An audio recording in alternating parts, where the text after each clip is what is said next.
Well, I have a lovely reference photo of a calf born recently locally by a very good friend and wonderful photographer named Lazlo Gyorsok. And I'm really loving the expression of this calf. And so I'd like to paint it as a and see how it comes out. I'm going to put a little bit, I want this calf to be backlit from here forward because I want a glow around the face and a little glow around the body. And in the top part of the calf, I am going to put, I'm going to start with a blue. And the reason I'm going to do that is that the calf will be in soft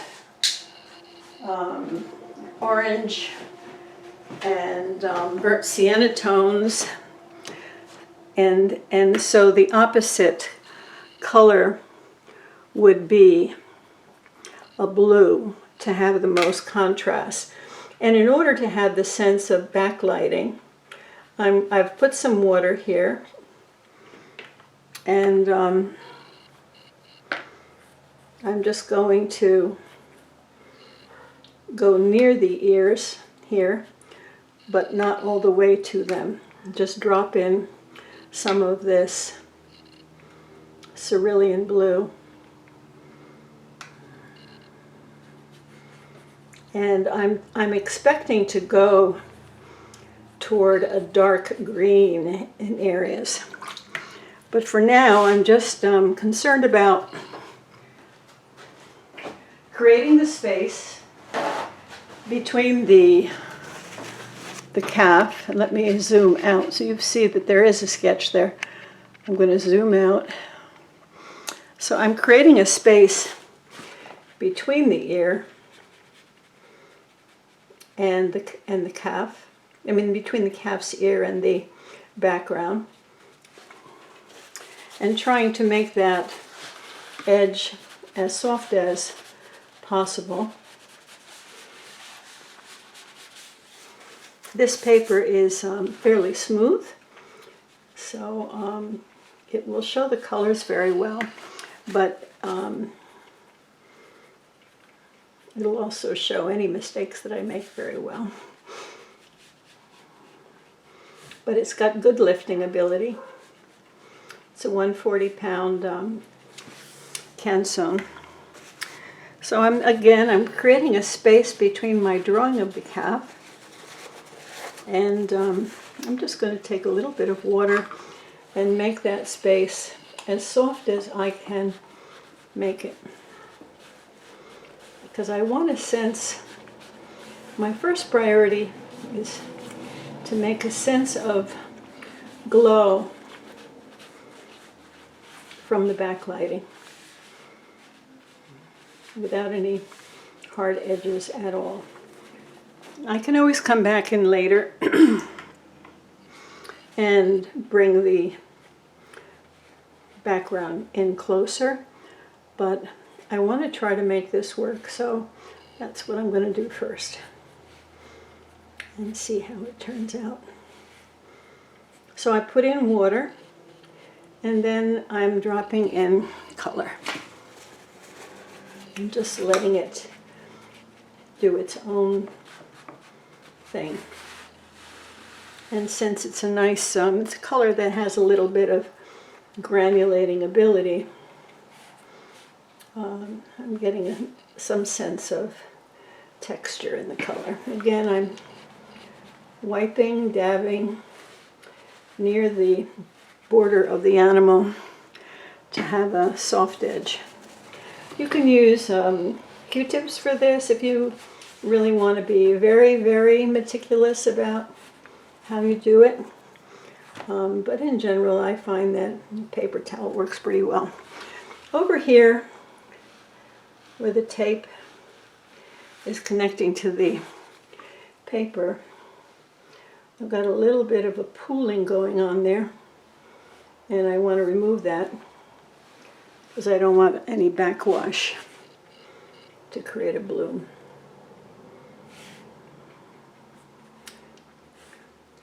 If I made the blooms deliberately, that's another story, but since that isn't my intention, I don't want to do that. So that's the beginning. I'm going to do the same thing over here. Put some water.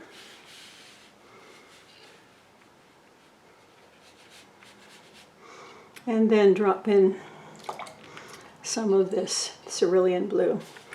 Yeah, that one's going a little nicely.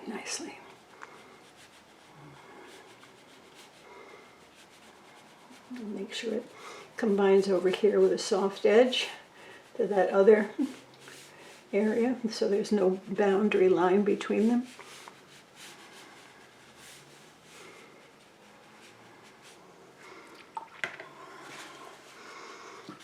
And again, I'm going to just make sure there's no boundary line there. I'm going to remove any pooling water right here.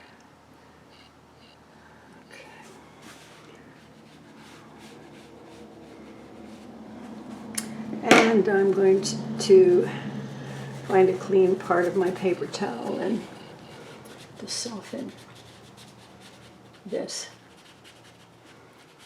around the calf.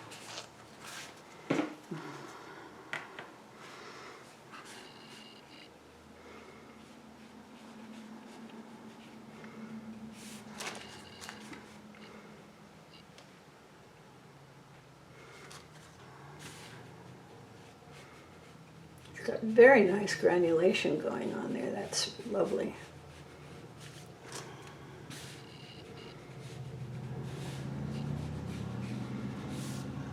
More of it in some areas than others.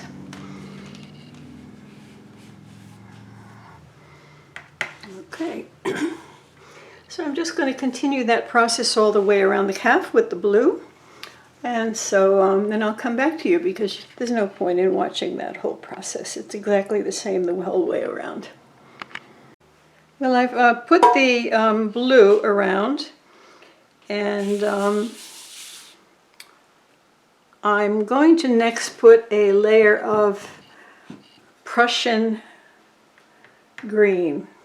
And I'm switching from a large round brush, a pointed round that is a Kolinsky sable. I'm switching from that to this flat brush. And let's see how that goes. Because what I want to do is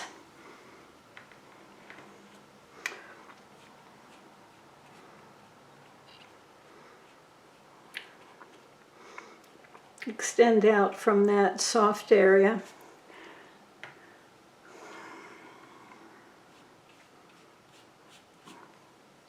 and create, as I move out from that,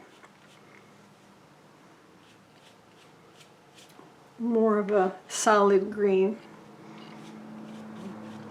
This might be difficult to do on this paper. I'm not doing it with a wash. I'm trying to do it with the dry brush to start, and I can always come back a little more.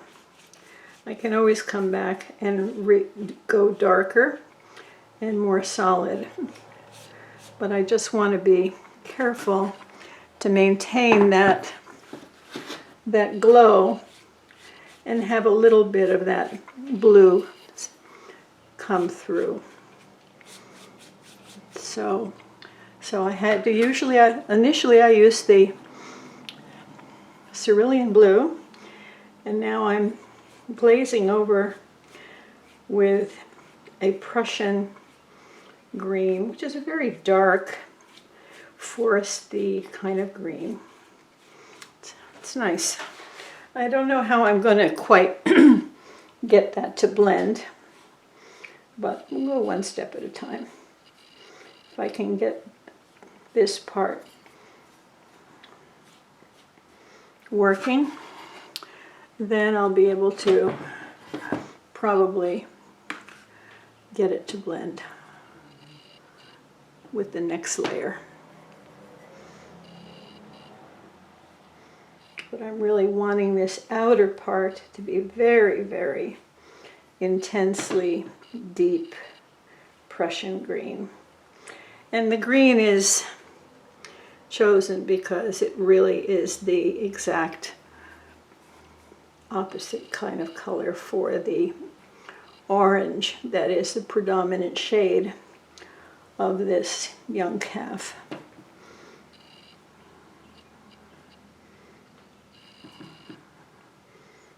I mean, it's like an orangey brown, but very much on the red side and orange side. So the trick will be later to get this to smooth out.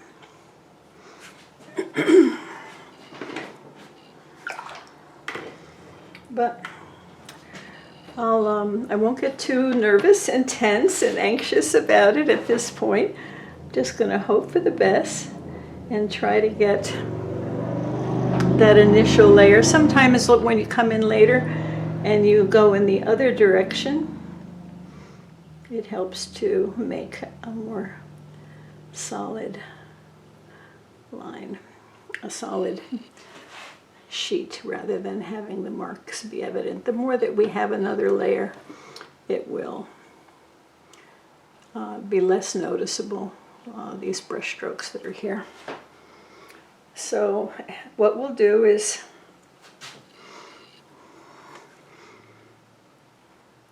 we'll have to let that dry, just like I had to let the other one dry, the other layer dry. And then I'll try to work in a zone closer to the calf of this color. And I'll put some up here.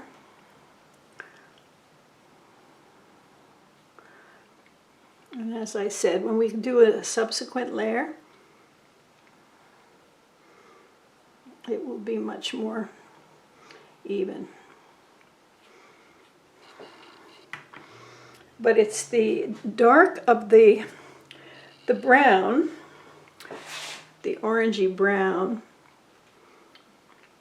of the calf opposite the dark of this incredible Prussian green, which I hope will create a really nice contrast for this painting, a color contrast, as well as to some extent a value contrast. But to some extent the value contrast is also going to be created by the backlit glow that we're going to put in all around that. So that allows us more easily to have the color contrast without worrying too much about value at this point. But the calf will be much lighter than the background, but still in a medium tone. So the only really super light tone is going to be the backlighting.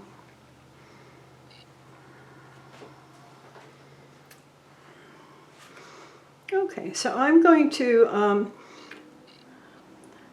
leave that to dry and come back in later and try to even that out by going in the other direction with, again, with my same flat brush.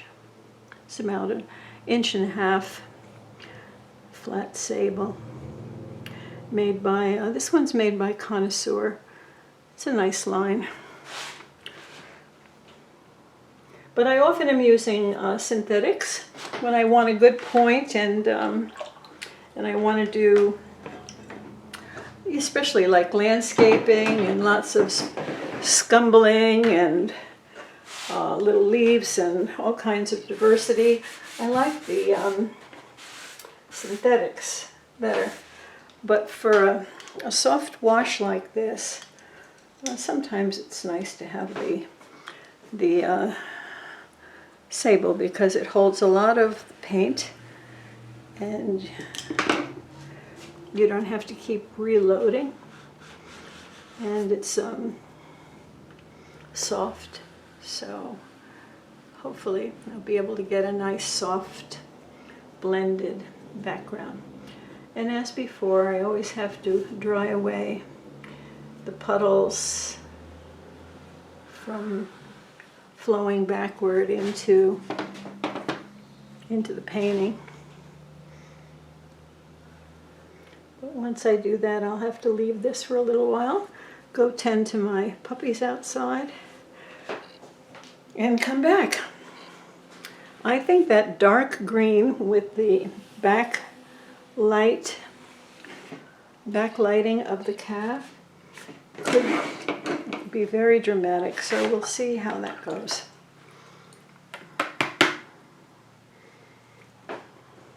I don't want it to look black, so we'll see. Hopefully it'll dry light enough that I won't have to do my next glaze with a different color, like a bright blue. I'm hoping not to have to do that. I'm hoping to be able to continue with the Prussian green, and because I don't want it to be close to being black. I don't want it to be of the highest value, but I do want it to be fairly dark. Right now it looks very dark, but it will dry lighter.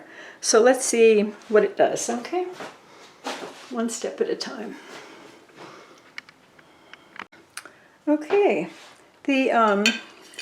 for me, the hardest part of this painting, and the heart of it, is going to be the glow around the calf.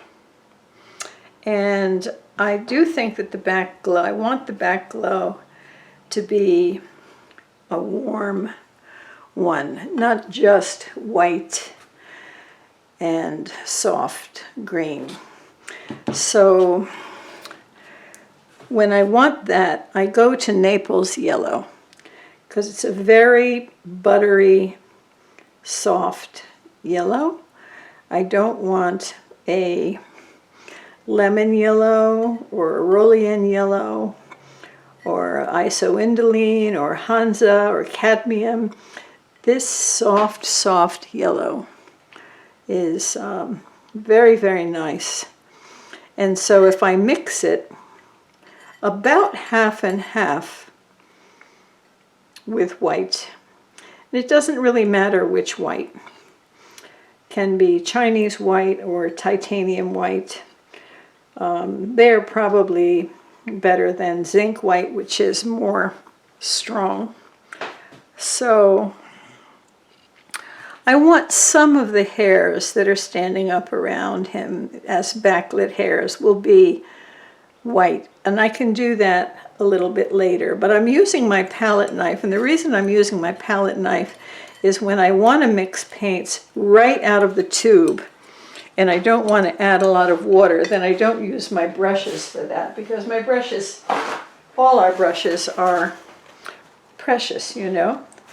So now I'm just going to wet this palette knife just a little bit and get all the paint off. I don't like to waste any paint at all. And then wipe the palette knife off. And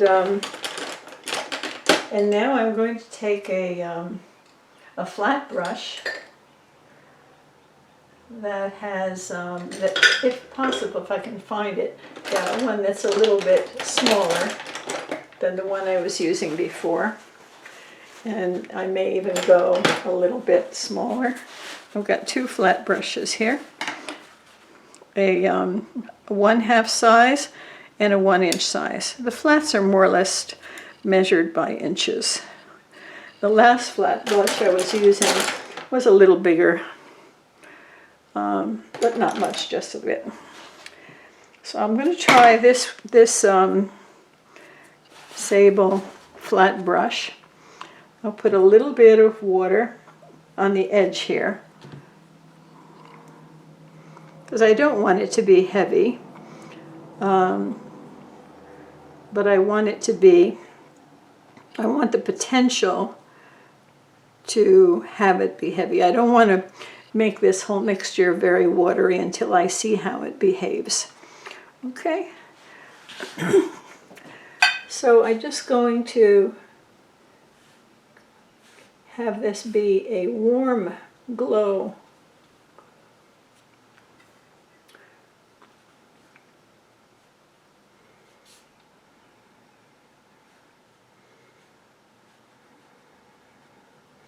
I could use a pointed round, but I'm going to try it with the flat brush, because if it works okay, it'll be a little faster.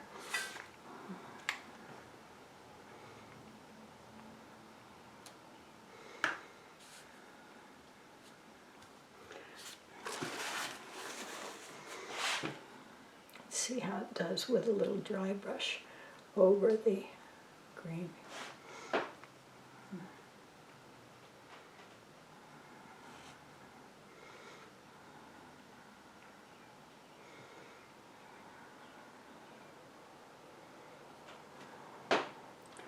So that's the process, and as I get closer to the calf, the color will be more just heavier, because it's but as I go out, I want to have it diffuse a bit and blend a little bit in a feathery kind of way out there with the green. It's a little hard to do without reconstituting the green, but I think so far this would probably work okay. So I'm doing a little soft, minimal water of dry brush on the edge toward the green. And then as I go further in, I wet my brush more, take more paint, and make that whole thing more soft yellow light, yellow creamy light. That's what I'm looking for. And then I can easily paint the once I get that done. I'm just wondering if it's white enough. I might have to make some sections a little more white, but let's see how it dries. So we'll do a little bit here. Well, this calf is going to be backlit.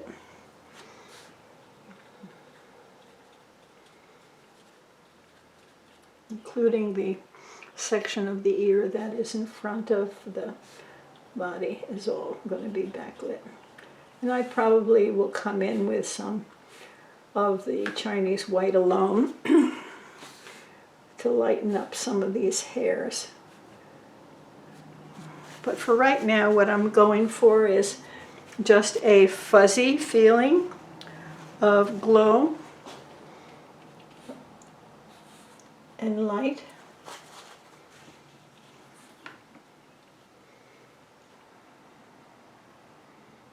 And then we can come in and detail some hairs a little more strongly.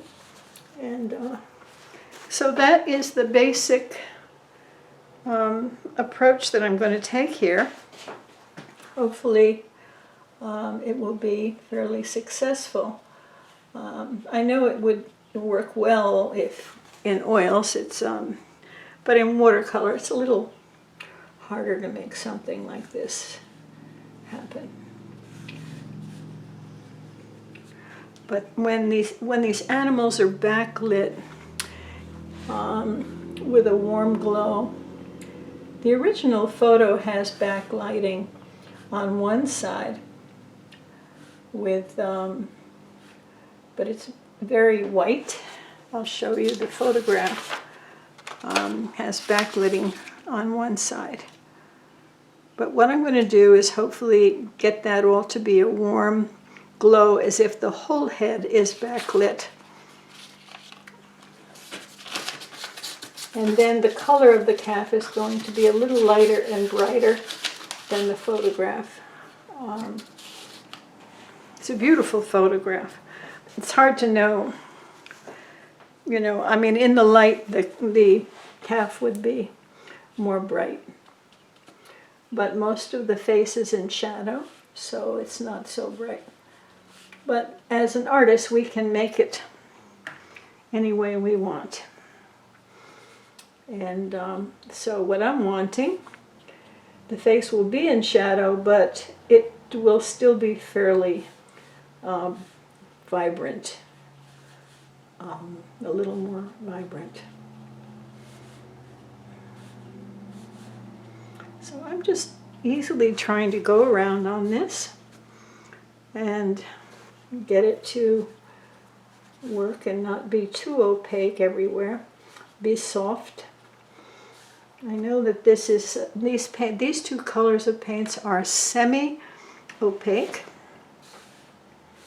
so I don't want them to be too dull. So we have to handle them carefully so that they still have the sense of watercolor glow in the painting, and we don't lose that. For the most part, we'll seek obtaining that through transparent glazes of the calf to get the final color, and that should give us a little more vibrancy in the overall painting by doing glazes where you can see some of the color below and through. Okay, so I have to carry a little bit of this out as glow and make that transition work. I hope my head's not in the camera, but I can't really tell without looking up.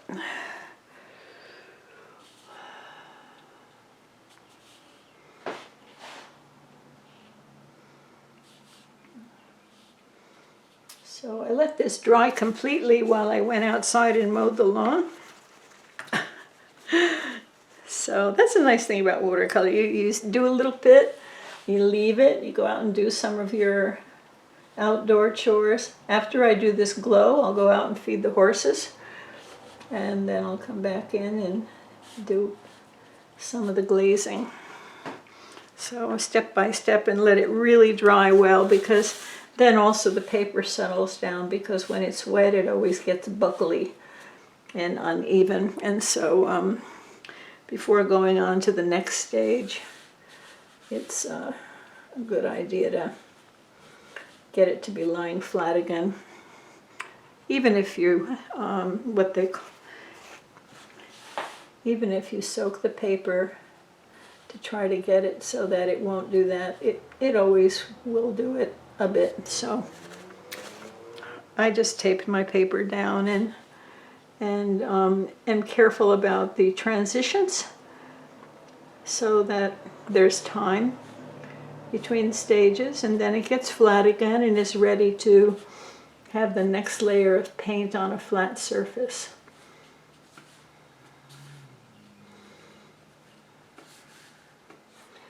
But if I want to have do a lot of wet on wet, then I would use a paper that is heavier, thicker, and holds water very well without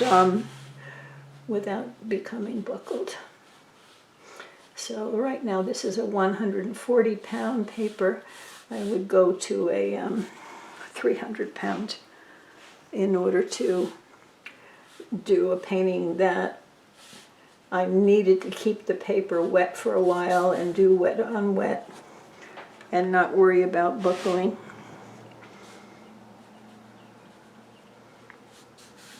Now you can't see them, but I can see my pencil lines. So I don't want to go too far out of the pencil lines. And it is actually going to happen over on this side too, backlighting of the face. So I'll do a bit of that right now as well.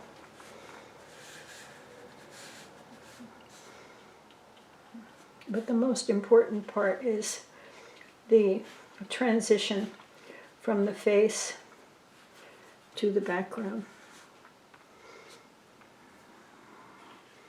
This paint is very, very thick, and I'm just wetting my brush a bit to be able to pick up color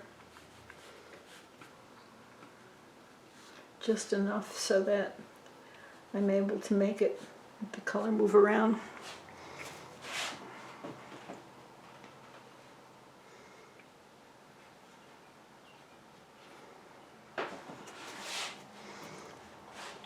I may need to handle some of this background and bring it in a little closer to the animal and transition over some of this glaze. That's all right, I can do that at the very end. Main thing is just making it as soft as possible.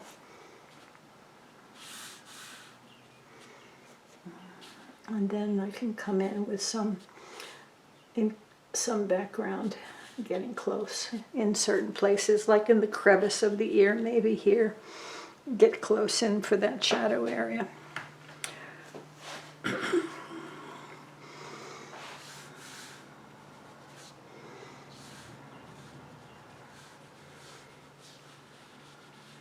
Okay, I'm going to take a little bit of that. I still have some of that green. I saved it. And I'm going to take a little bit of that. By the way, I did change my water before doing the white, making sure that the water was really pristine. So I think I'm going to take a little bit of that green, because I still have some right there. It's the exact match. And just in certain areas get a little closer. And it will be lighter over the lighter color.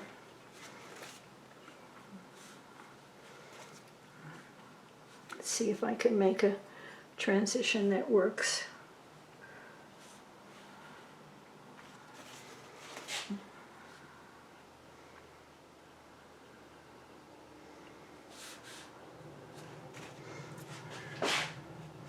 Because I think it's quite okay if the green transitions toward a softer green near the face,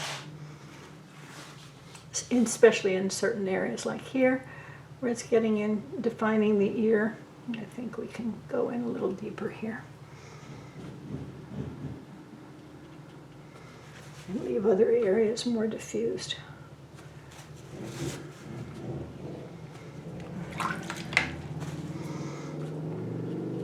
Just wet that brush and see if I can blend some of those edges a little bit.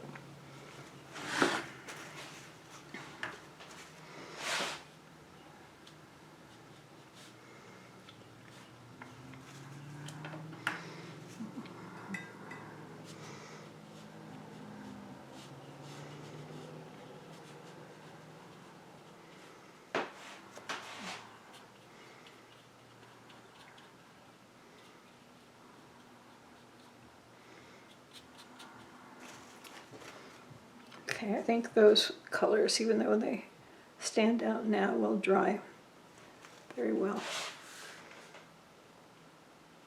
So I'm just softening this edge and better defining the shape of the cow, because this is the bottom of the chin, and we go into the chest here. And we want a soft edge here and not too carefully defined sense of where is the body, but let that transition happen. Okay, have it be a little diffused.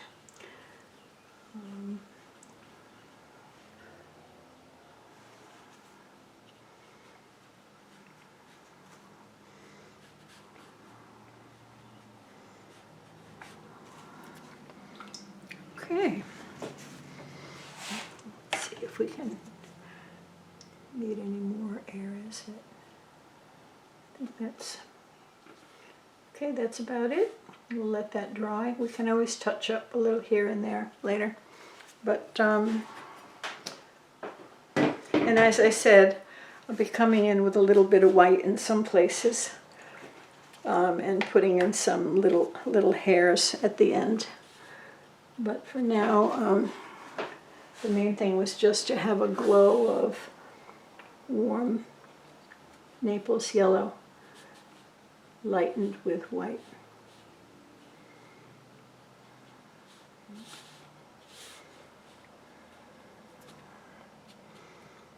Okay.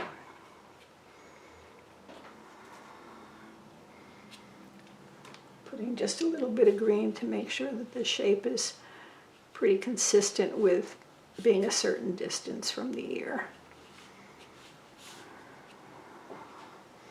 And the same over here a little bit. To make that a little more defined shape of the ear with a glow around it. Okay. In this one, because of the choices that were made, the background does take a lot more time. One of the things that I did, I'm going to take a little bit and show you. I just want to show you one more thing that I did do. I'm going to take a brush and put some of that dark Prussian green on the plate here. Put some Prussian green on the plate here, so that I have a fair amount of the color mixed in also with the hooker green. So here I have some color. Okay, and one of the things that I did when I was finishing up, and I just want to show you, is I took paper towel, wet it, not just dampened it, and dabbed that, and that also evened out. Some people use a sponge, but it works very nicely with the paper towel. Evened out some of the brush strokes that were in the background, and also just gave a little texture.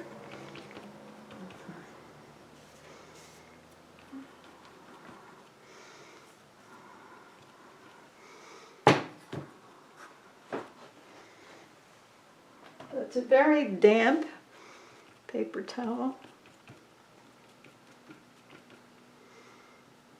Like over here where I just put color with a brush, if I go over that with this damp paper towel that has some texture to it, it helps to blend it in. Sometimes people can use a paper towel like this on an animal like this and use it for dabbing in the shadows, because or you can use a cloth if you want, a cloth that has a rough texture, but you can get a softness to your strokes using this.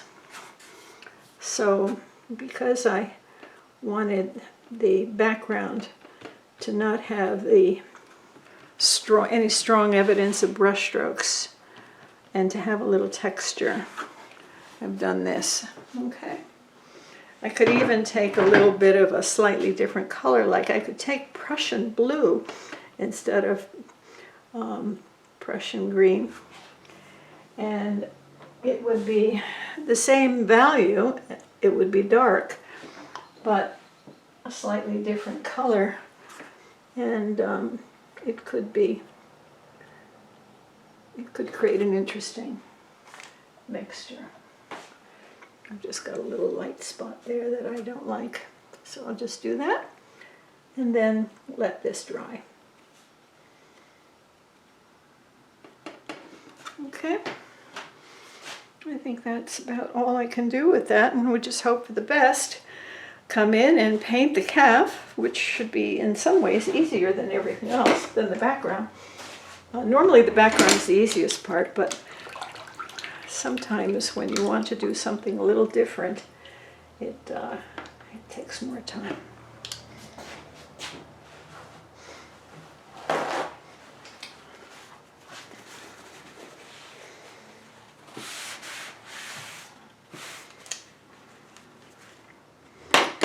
You know, it used to be that they never allowed any varnishing or finishing on watercolor. But now, with some people doing very matte black backgrounds with cut glass and silver items in them and things like that, some people are varnishing. Because when you have a very dark background and you have a very realistic painting of glass and copper and silver and things like that in a still life, some watercolor societies now are rewriting their laws, their rules for entry, that you can varnish. So people are doing different kinds of framing and matting and different ways of displaying their material with a little more flexibility given the final finishing. Because it frankly is very nice always to see a watercolor directly on the paper when it's not under glass. There's something very beautiful about that, and it's always a kind of depressing to me to have to put it under glass or under plexiglass. Some people are using cold wax to seal their paper. Some are varnishing, some are using a fixative. But when you have a background like this, sometimes it might take well to being varnished, especially with a spray varnish, so that you don't spread paint around or re-wet any arrangements. So anyway, that's where we are for now. We're going to let that dry. I'm going to go in by zoom and give you a little sense of color and texture. I think you can see some of that as if it was very close up, some of the speckling and the texture and the range of colors, a little bit of the blue still showing through and the edging. So, okay. When we come back, we'll work on the calf. I hope you're enjoying it and learning something. I always feel like even if I'm not a master at these techniques, with practice, you and I will both improve. But it's nice to know what some of the techniques are that you can try. Take care. Bye. Okay, so we have what I would call a blue-green background. And on the color wheel, that blue-green is directly opposite red-orange. And the calf is actually a very red-orange. When toned down, he's in the sienna, burnt sienna family, but the highlights would be red-orange, so it would be in this range. But what's kind of interesting to me, what the decision that I'm going to make, is with this blue-green, highlights would be in the yellow-orange family, and shadows would be in the red-violet family. This is called a triad, or a split complementary on the color wheel, where we do have this opposite, but we're going to use these as well. Not these two colors, but yellow highlights, yellow-orange highlights, red-violet shadows, and red-orange middle value. And that's for color harmony. It helps when you have color contrast and color harmony. So I'm going to, I just put some dirty water from my brush that I didn't realize was there. I go to a clean bit of water. And what I usually like to do when I'm doing portraits is to work with the, three transparent colors of Cerulean yellow in the lightest, in the areas where there's the greatest light, and rose madder in the middle areas, and then cobalt blue in the shadow areas in my base coat. Okay, so the light is, the calf is backlit, but more light coming from this side of the back than, and no light really coming from that side. So I'm going to put in some cerulean yellow in areas where I believe, based on the photo and also based on my decisions, where the light is going to be hitting this part of the calf's face. And this little undercoat, which if you look at my videos for human portraits too, and some horse portraits, this undercoat begins to be the base. And it will help me also to remember the direction that I'm taking in the painting. So, I mean, what one could do is decide on, I'm going to move my reference photo over there and my colors over here because I'm dripping some color on my background, which means that I have to repair my background. Because when you drop a big drop of water on your background, then you've got to go in and fix that area. So this will dry very light, but it's the highlight areas. I mean, sometimes what people prefer to do, some people prefer to just use the same basic color throughout their portrait and make some areas lighter and some areas darker.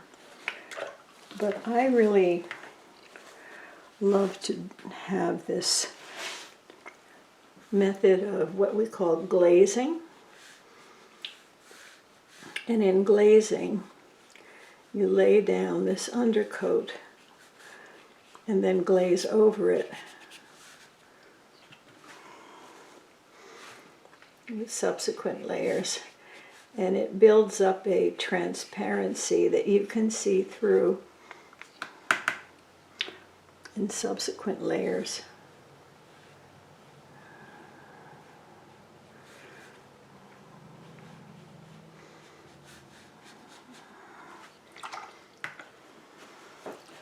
I think you can see the beginning of what I'm trying to do in this is you know how we have a value, people do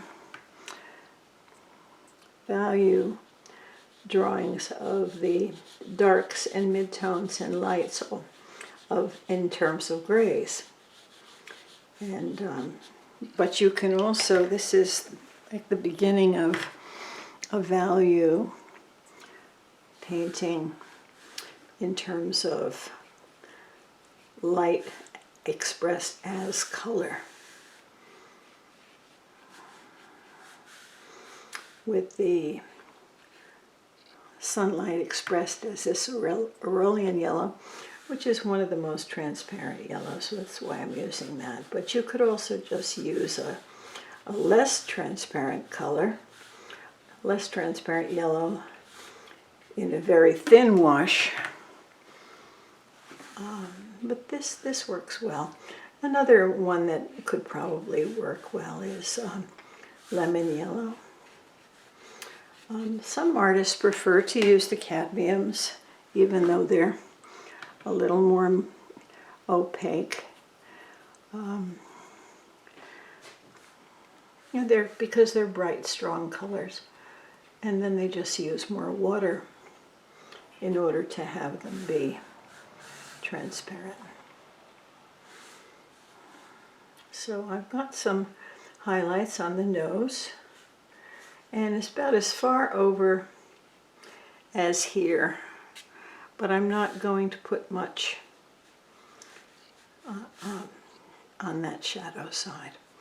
I'm going to put a little bit of transparency in the ear, assuming that it's thin and there's some light shining through. Okay, so that's the first step.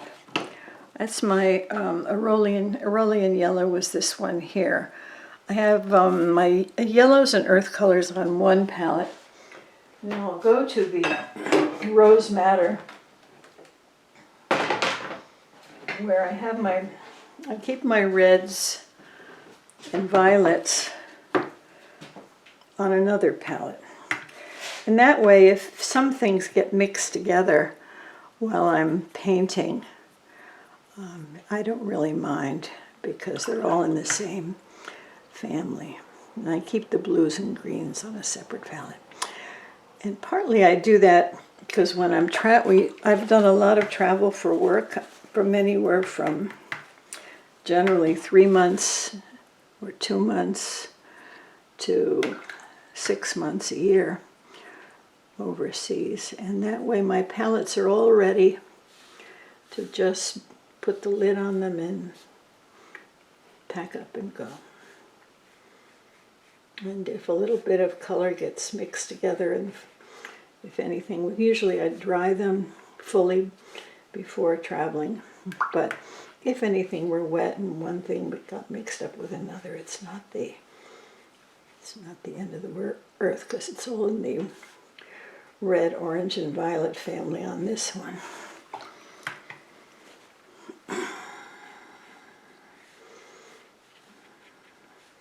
And what I'm planning to do is put down this base coat, and then with a mixture of the color that is more in tune with the hair color of the calf, which is a bit of like a mixture of browns and burnt siennas. Then I'll glaze over this with those colors and in different intensities. And I might bring some back, more of these colors in subsequent layers. But at least to a start, I'm just differentiating some areas as more in the middle light zone, and some others more in shadow.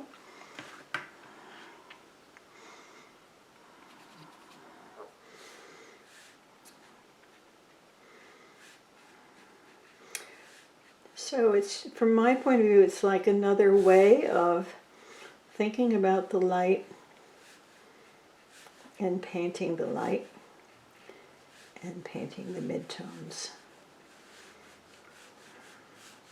and the shadows.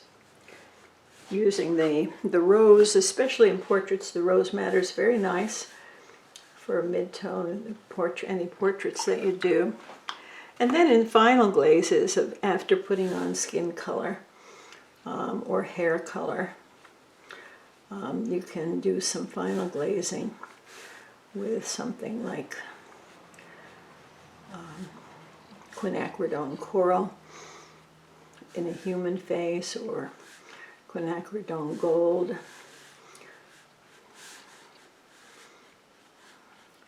To get the right tone or hue.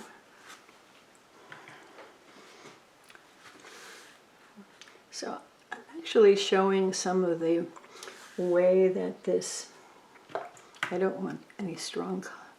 I want it very watered down.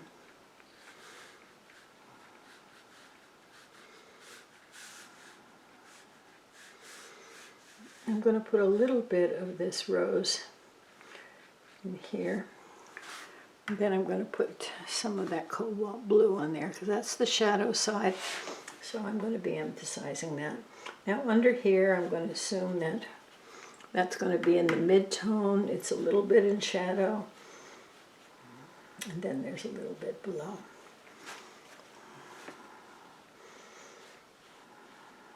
Make that light.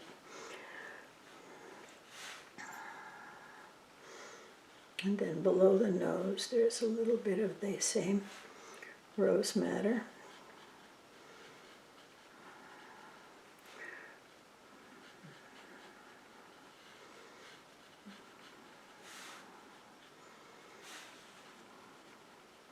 When you look at the face of an adult cow, you see much more definition in the shape than you're seeing with a calf. But that's normal. When you look at a baby's face, it's very round and there's not a lot of definition.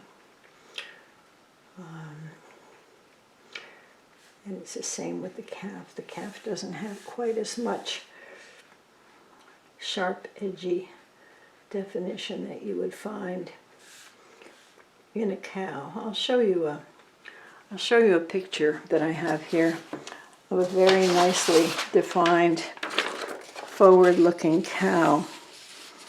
And you can see the wonderful bone structure here that goes down.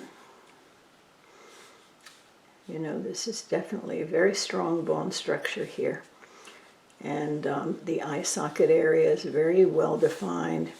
And there's a little indentation here. So there's the bone comes up. You do have the holes for the eye sockets, and you can see the definition of that socket. And you can see the jawline definition very strongly. You can't see it quite as strongly in a calf, but it's nice to take a look and see the definition of the nose, for example, in the nostrils. So it's good to keep that in mind.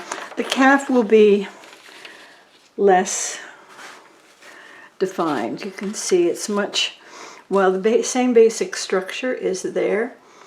The snout is not as long and it's not as sharp and as well as clearly defined. But you can see the jawline here, and the eye socket is there. There's a bone, there's clearly bone here around the eye socket. And so it's important to be mindful of the skull and how the face of the animal is structured around that skull. So I'm just going to put a little bit of this rose around the nostril area. There's darker coloration right around the nostrils, but I'm going to put this mid-tone in. And also up here. I'm going to put the mid-tone in rose for now. It's at this stage that whether it's a human portrait or an animal, it always looks a little bit strange. Okay, now I'm going to take that rose madder and also put a bit of a watery mixture in here in showing where it's wrinkled, where the skin is wrinkled on the calf, where it's turning its head and the skin is all wrinkled here. I'm just showing that with the rose madder.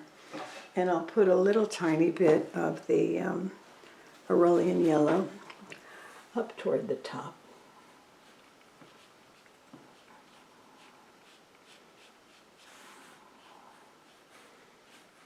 Because that would be getting a fair amount of light.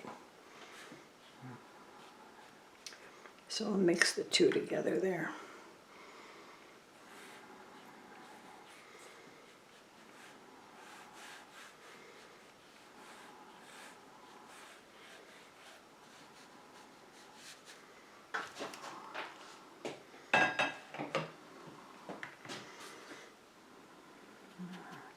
And just carry that down. This mostly will be the rose madder in here, and then as we go further down, it'll go into, there'll be some blues added. Okay, so for now I'm just going to quickly indicate the rest of the body using the rose madder.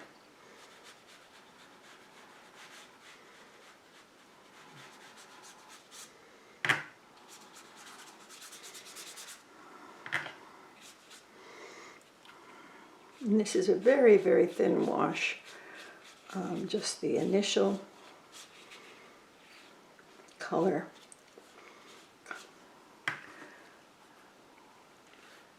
arrangement of the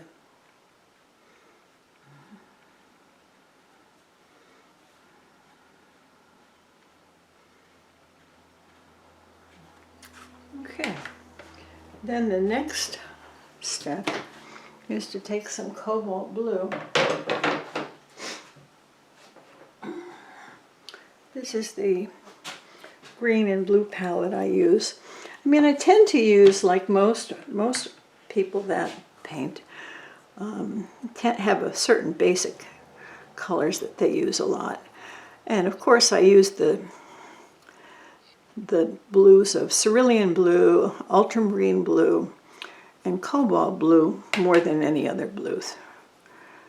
But the others are there on the palette and they last forever. They're not going anywhere. And as long as they're kept from getting moldy, they're nice to just be out there on the palette. Rather than keeping them in tubes in case you want them and then having to stop doing everything you're doing and go find some pliers and open up the tube. I'd much rather just have it on the palette. But sometimes you want to use it directly from the tube and much more concentrated, and varies. But for most of what I do, when I'm doing this thin glazing, I don't need it to be from the tube. But you saw that when I was doing the Naples yellow mixed with white, that was taken directly from the tube because I needed it to be intense and pigment to be intense.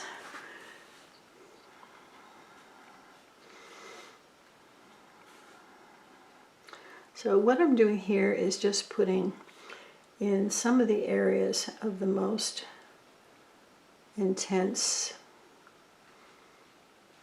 shadows in cobalt blue, which is very transparent like the other two. Rose madder and cerulean yellow are all very transparent.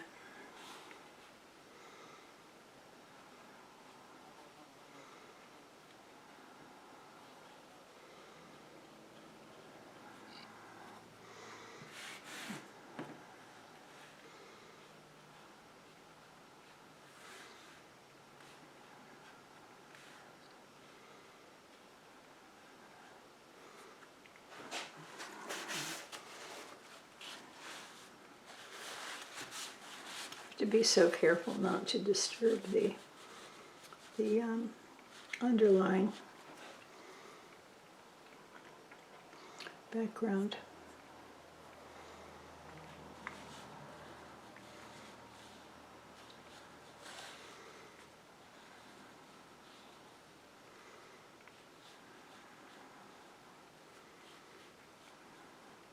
The ear has you know, quite a lot of the inside of the ear is in shadow.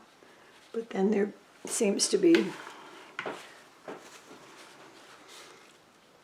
some thin skin where maybe some light is showing through, or there'll be some light hairs that catch, some hairs that catch the light. So I'm just indicating the basic shadows using the reference photo The reference photo is from Lazlo Gyorsok, who's a very, very good photographer, and sometimes he kindly allows me to use some of his photos as a reference for a painting. When I'm doing something like this is a painting for teaching purposes and not for show or for sale, so I wouldn't use any of his photographs without compensating him if I were going to try to do a more serious painting for purposes of putting it into a show.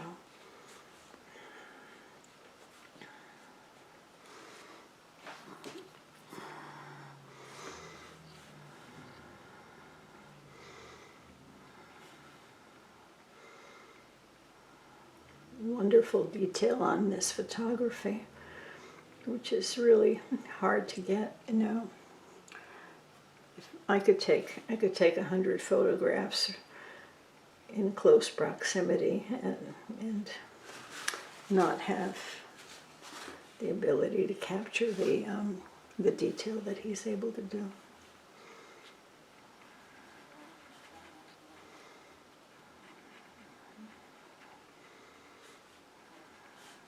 Okay.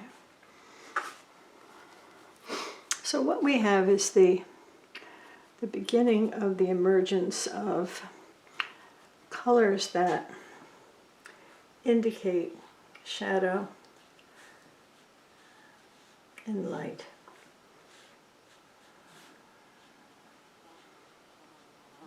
And then when I mix the various hair colors and put them over, glaze them over that, these colors will show through. Okay.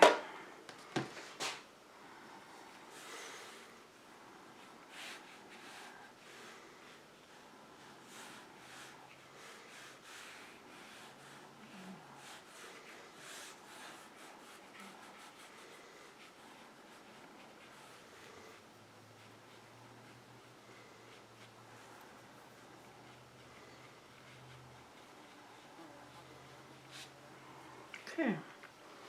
And as the work progresses, I may feel that I need to bring some of the background in closer to more carefully define the head.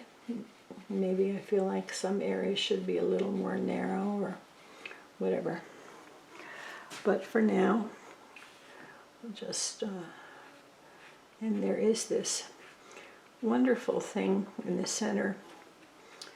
It's quite different from my horses, where the hairs kind of go out from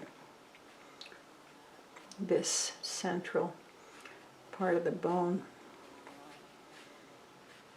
And there's a pattern. There's a pattern to the hair, which is quite interesting.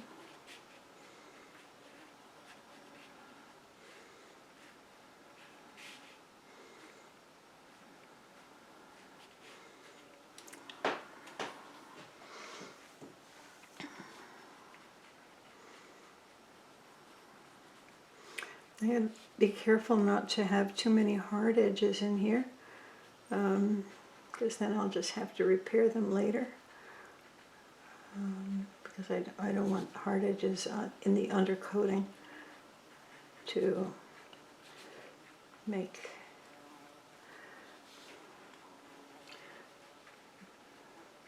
show through in the subsequent layers. So you see me softening some of these little edges that have been created.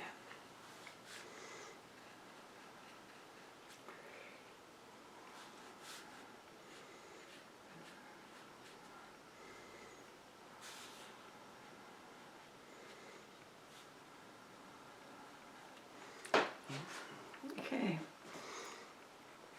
It's a little reversed.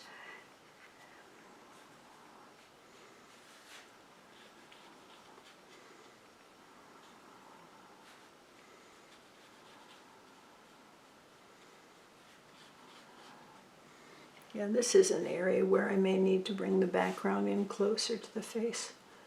Have less glow there under the chin. And I'll put a little more wash all the way down here where it's most dark. I'll just put some water in here and drop in the blue.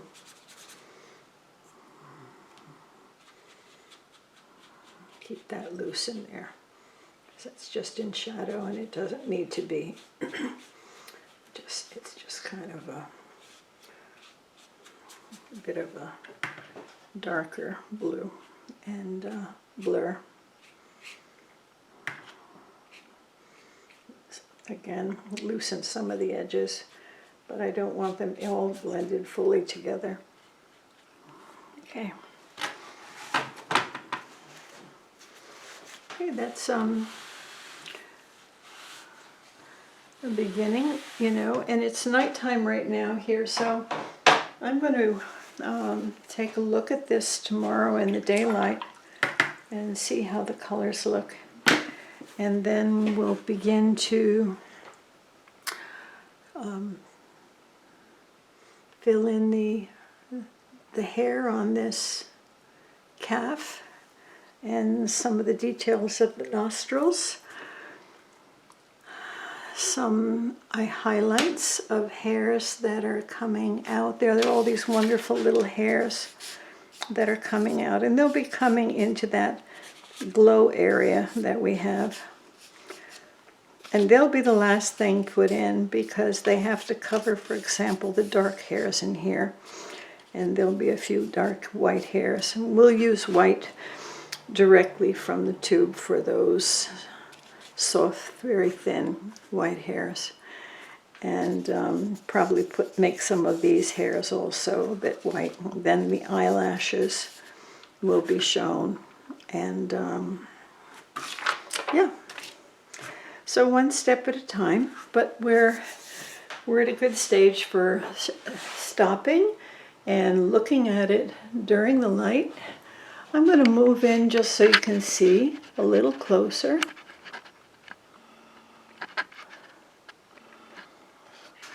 And I'll move the camera a little bit so you can begin to see the yellow, the rose, and the blue. Okay.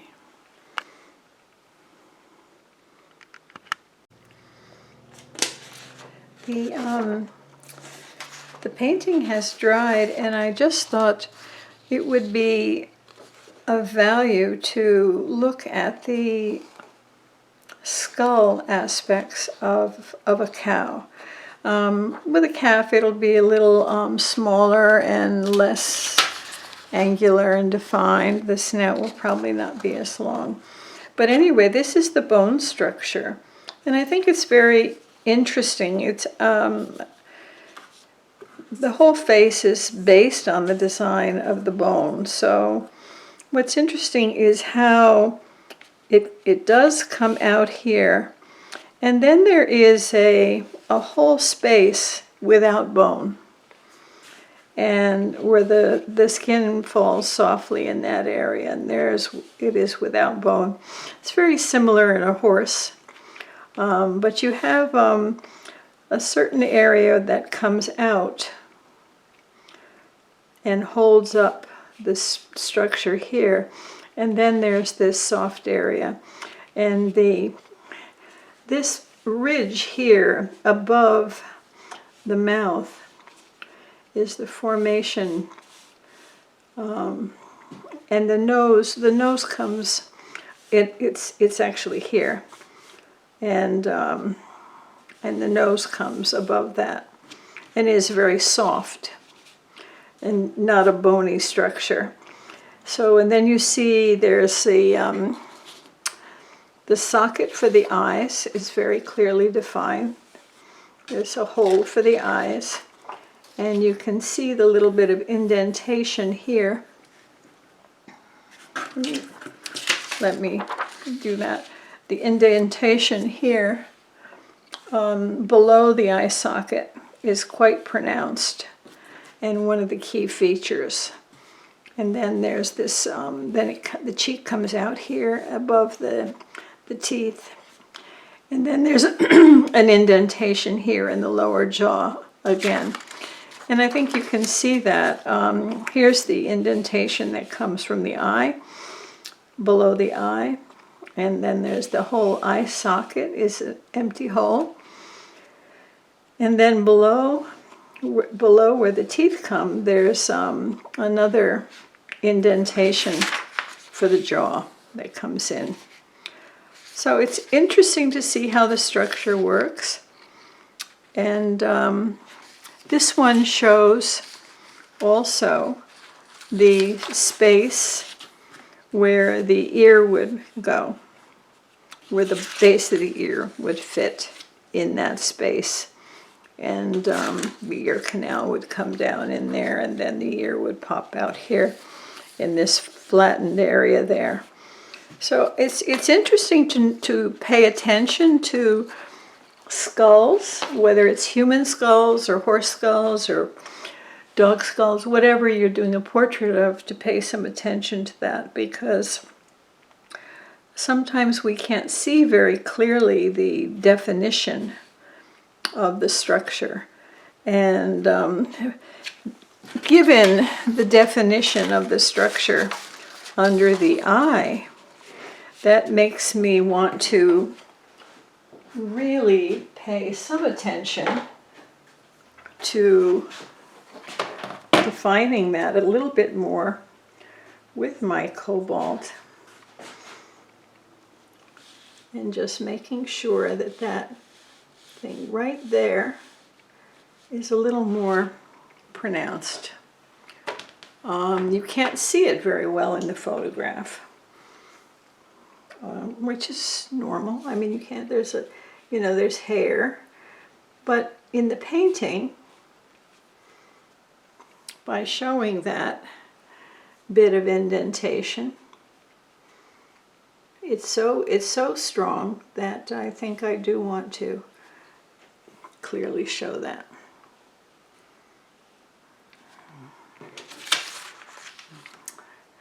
And on the other side, I'm going to show it too, but it's in the light. So, but nevertheless, I had already shown it from the photograph, but now that I'm seeing it based on the skull, I'd like to make it a little more clear. So I think you're seeing, and then we have then it comes out a bit. The skull comes out, and that's already being shown. But then in the lower jaw, you can see, I just want to make sure that the skull can be seen there. The lower jaw is further in like that, so it would be very much in shadow. So I'm actually wanting to make sure that that's going to be enough in shadow by just indicating it right there. And the same here, it's going to be clearly more in shadow. And then coming out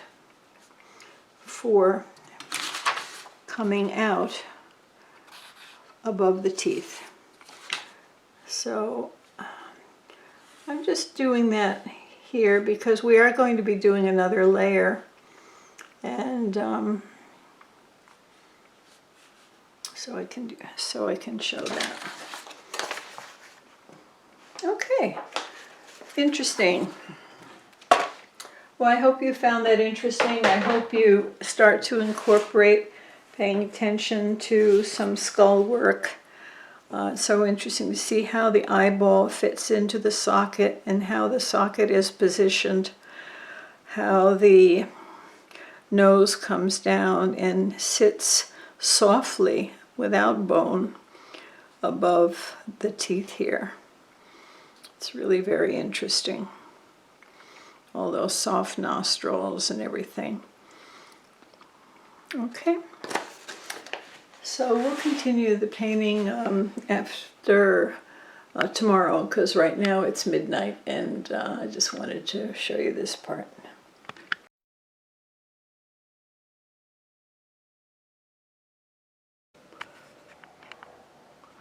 I'm putting on the on my palette a color called Transparent Red Oxide, and I'm going to add a little bit of quinacridone scarlet to that.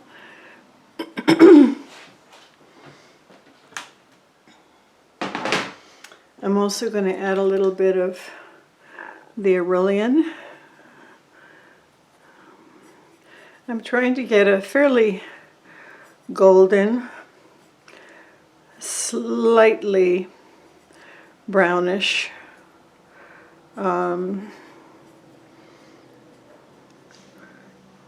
first color of the fur in the light. So I'm still working on trying to get the right color. I'll go to a little more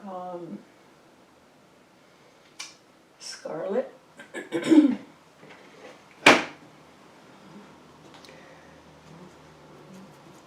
I think I'll use a little bit of quinacridone coral. I know that's looking very red, but if I add a little bit more of the transparent red oxide, which is similar to burnt sienna, but not as opaque, it's very transparent. I'm still not quite there. Needed a little more. Over on this side, I'm going to make it a little more yellow. Still not quite there. I'm going to take some quinacridone gold and put that in. And that might be finally getting me to the more golden tone that I want for the areas of the fur in the light. So on this side, I will leave that. I'm still adding quinacridone gold. That's good. And I'm going to add a little more quinacridone scarlet over here.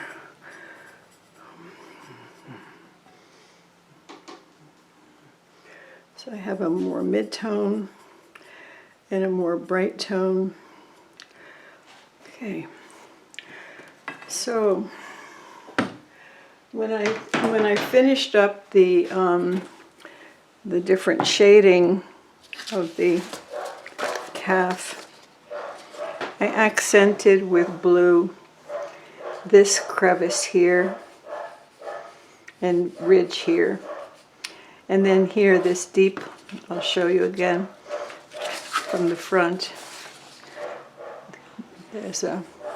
From the front it goes high and then down, but there's a hole in the center, so I accented that.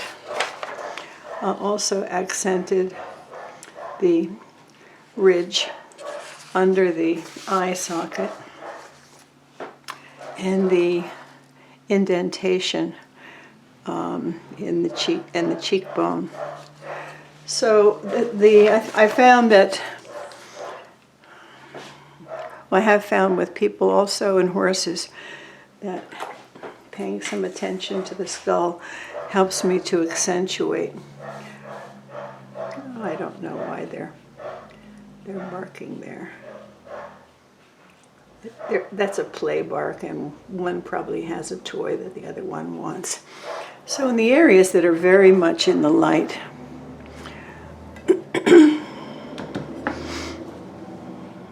I'm going to use this the more golden tone that I just made up. And then as I move a little bit away from that into the areas of the more shadow, I'll use the one that has more of the scarlet on there. And of course the underlying colors of yellow, rose, and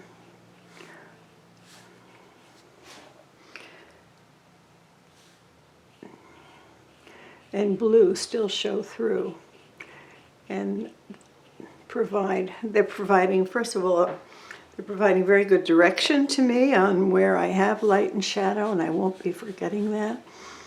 But here I'm going back again with the more golden tone of this fur mixture that I put in.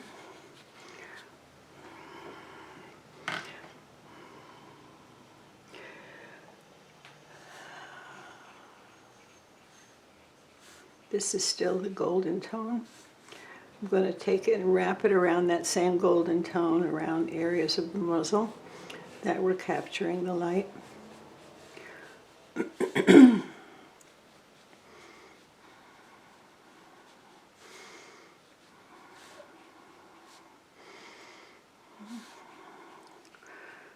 And you'll remember there were some areas that were very light, so I don't want to put it on too heavy in some areas. I'm putting it on a little. Here I'm going to lift a little color with my damp brush and just have it be a small amount of color there where it's really in the light the most.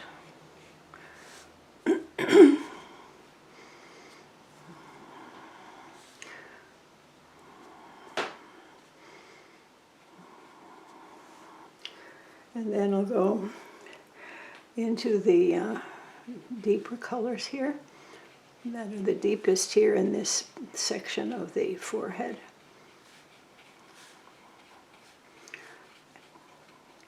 And you can see how the blue below comes through and gives it a different cast to the fur color there.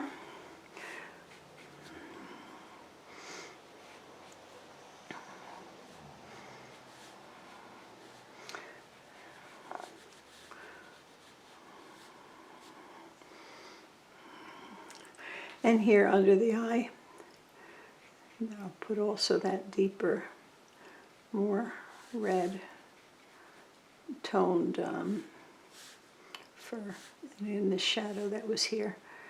So I'm leaving the blue below, and it's that's why I'm not putting any blue into the mixture that I'm making, because I have enough in the blue below to define the deepest shadows. So, and I don't want it to be a muddy mixture.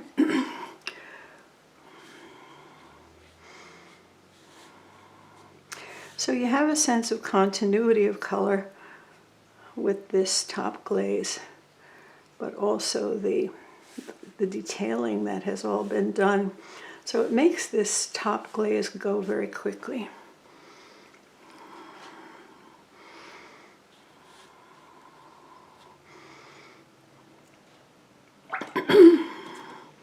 Now we have on this side some reflected backlight. It's not as bright as the light on the other side, but it is here, and it helps to define the face. So that I'm putting in with the lighter golden color and a continuation of the muzzle color over the nose. And I don't have to worry about the edges too much there, because any dark we put on will transition into that. And then below here on the chin there was some of that golden color. Then I'm moving over into the deeper scarlet again. These are all made with the transparent red oxide, but some have the scarlet and the coral added in. So I'm using, you can see again the golden tone, the tone with the scarlet or the coral, and the deeper scarlet. So I'm using the reference photos in terms of light and dark to just indicate that. And I'm going to go over now with the deepest mixture with the scarlet here over this blue. And even though it's not, you can see it just automatically becomes, I'm going to lift a little here, and I'll lift a little here, and I'll lift a little here with a damp brush.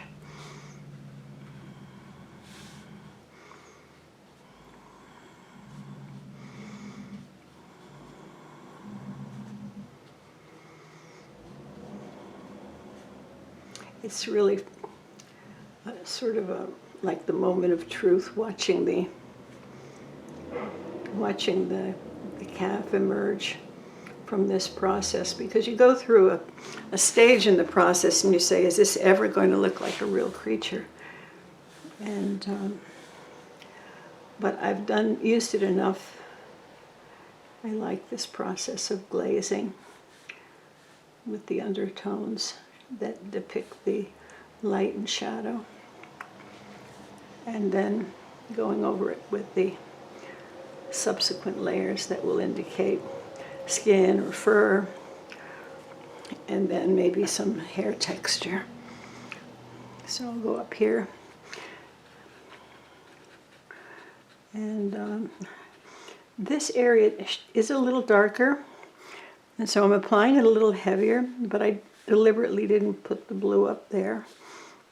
I felt that the darkness could be conveyed enough by just having a darker tone. But now at this point I may add a little bit of blue to the color directly. A little cobalt blue over here to the color directly, because it's not quite dark enough. And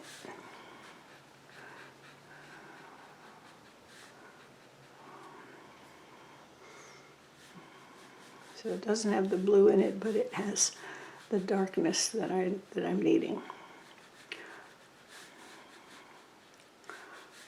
And of course one could do the whole calf that way, mixing the colors for each part and not doing this glazing. But this is the technique that I like, because I do feel it in watercolor that the glazing creates a glow. And like the Impressionists did with their pointillism and their dots of color, it just creates this diversity of color mixtures that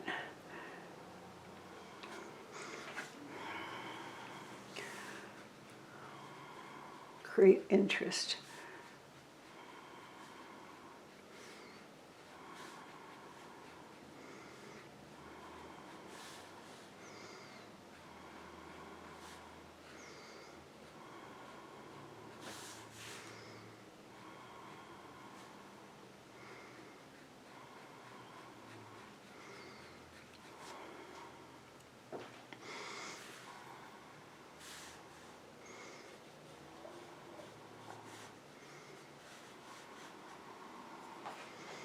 I'll use that darker brown down here that'll go under the nose, and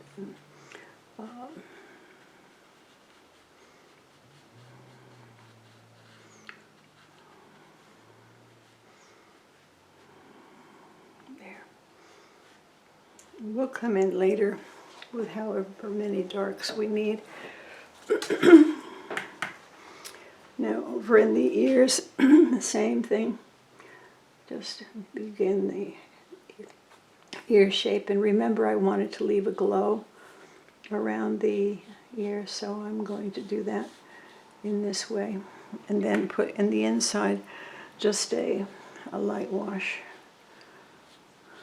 over those different tones that are in the inside.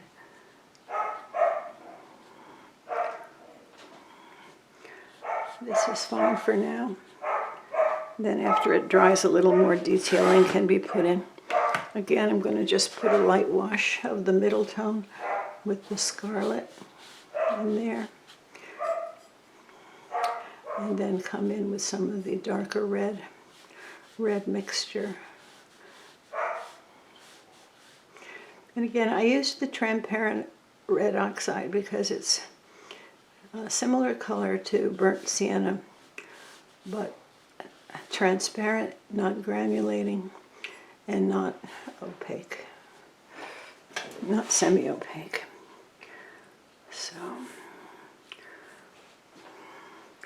So that's the beginning there. And then I just need a little more color on my mixture. I'll just put more red oxide in there for this body of color over to the right. So I won't go into a lot of detail. I'll just glaze over with the transparent red oxide and all three of those other colors mixed in. I'm not going to do a lot of gradation because there's enough detailing, and that should be less emphasized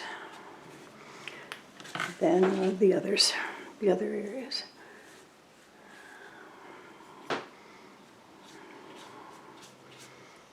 And then I don't want it to be too heavy and worked and wet because I don't want to reconstitute the color below and have it melt and mix in with the new colors, but just a little bit. Some of the colors that are put on more thickly will reconstitute a bit, and when they become wet, you can see that happening under the chin, but that's fine. It just creates a blending. And even this warm, opaque up here is blending a little, and that's fine too. Softening the transition of color in those areas, which was expected.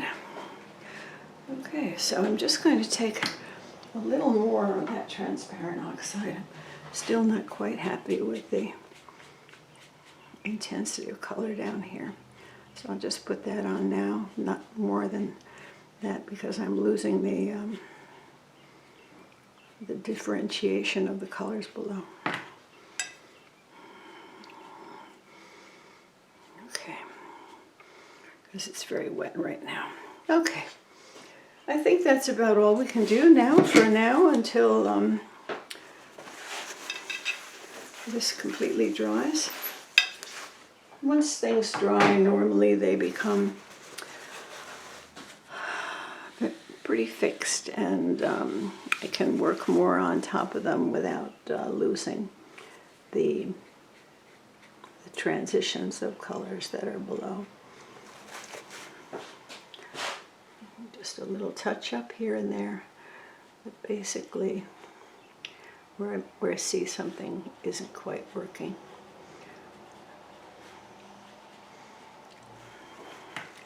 In this area, I'm just going to use some water to soften the edges so that when I go in later and do the whole nose area, there's not going to be hard edges there.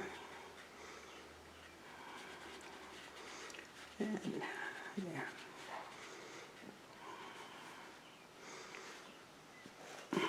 Okay, so I think you can see where this is going. And I hope you enjoy the process. I'll zoom in a little bit.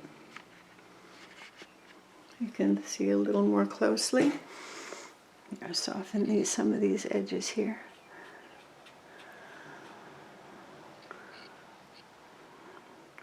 This paper lifts very easily, so you have to be careful when you go back in with any kind of wet brush. It lifts color out. I like the paper a lot, and it allows that lifting, which many of them don't allow very easily. But on the other hand, sometimes you really don't want the color to be lifting. So, all right, so there we have the beginning, and you can certainly see the glow of the yellow below. Here, where it's supposed to be more in shadow, I'm just going to put a slight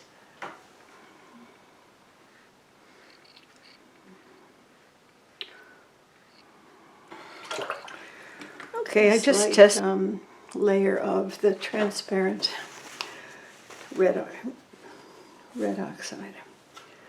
Okay, we'll come back to this later after it's dry.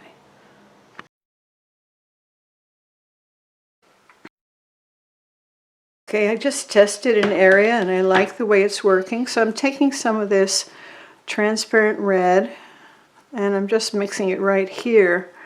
This transparent red, which is what I used before for making a wash.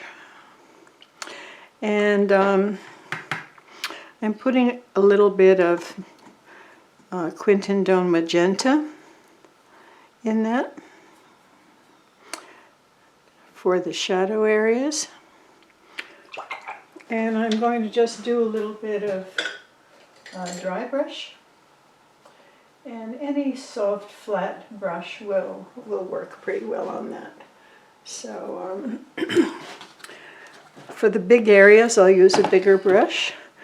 And for the smaller ones, so I'm just taking a little bit of color on my flat, soft brush. And I'm coming in, make it a little drier.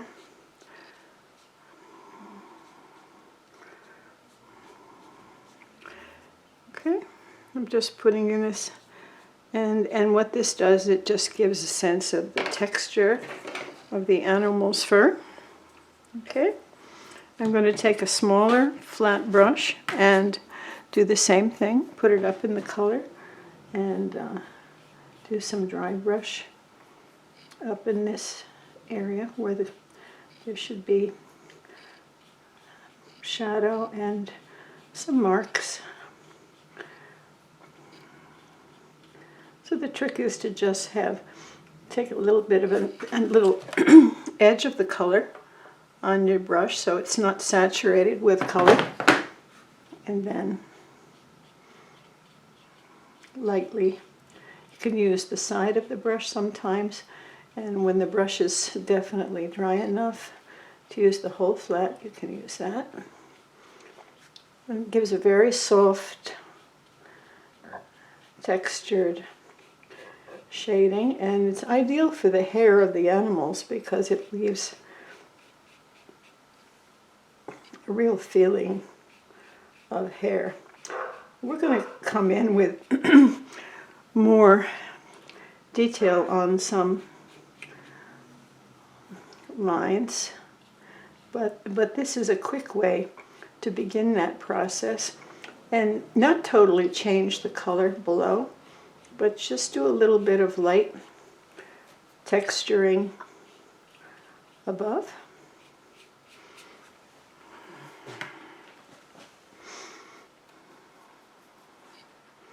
This time I'm using just the transparent oxide, red oxide, which is like a burnt sienna but transparent, and putting that in this area here where it's warmer.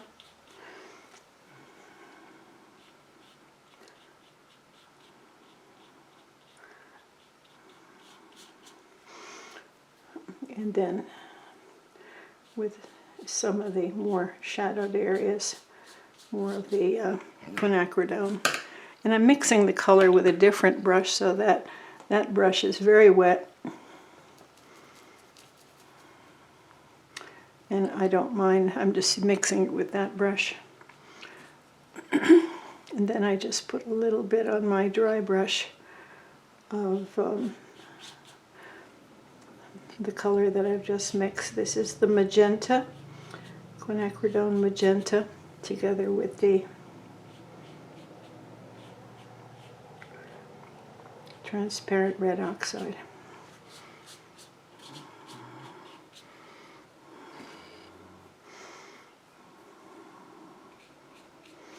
Now if I want to The other thing I can do is take that transparent red oxide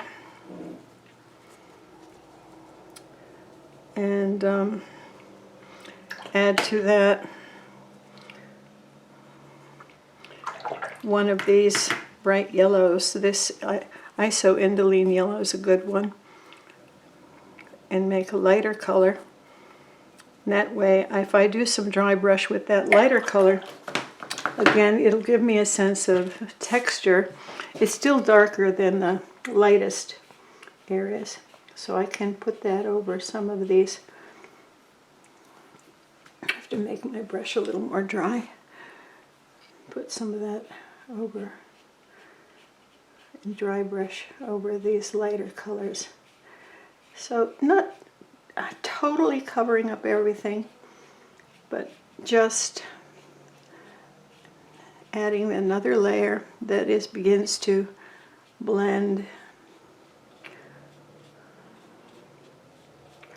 and soften some of the details, but also give the sense of the hair. We can, like I said, we can use the side of the brush. This is a very, very inexpensive brush, and it's a synthetic golden nylon, it's called.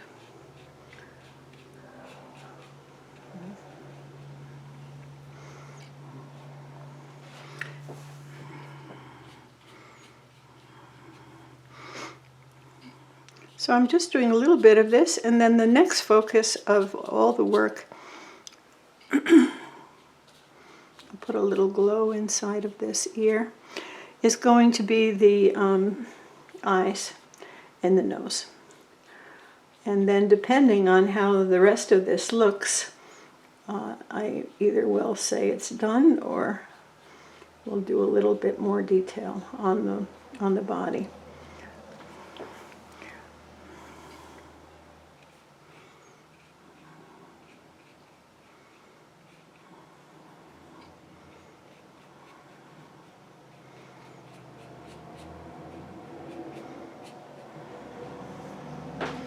And I'm just making this a little more violet because I don't like it to be too brown and dull there.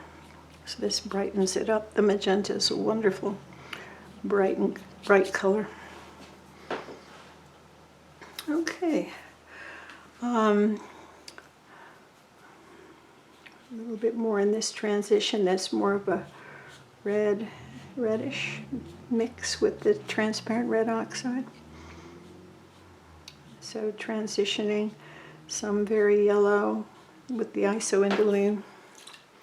But you can use any yellow. I just happen to have that one on my palette, and it's more of an orangey yellow than the other. So, but you could just use any scarlet to do the same thing and add some yellow, any yellow, until you get the right mix.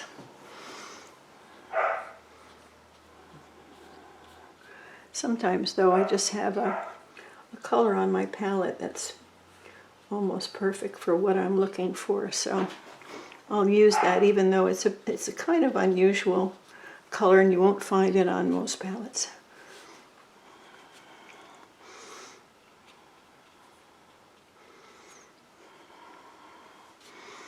And I don't want it too smooth. I don't want it to look too overworked and too smooth. I have to be careful about doing that. It is an animal, and I want it to be having a feeling of the animal and not be looking like it's a piece of ceramic. I want that sense of life. And so sometimes a little rough edges and texture can do that.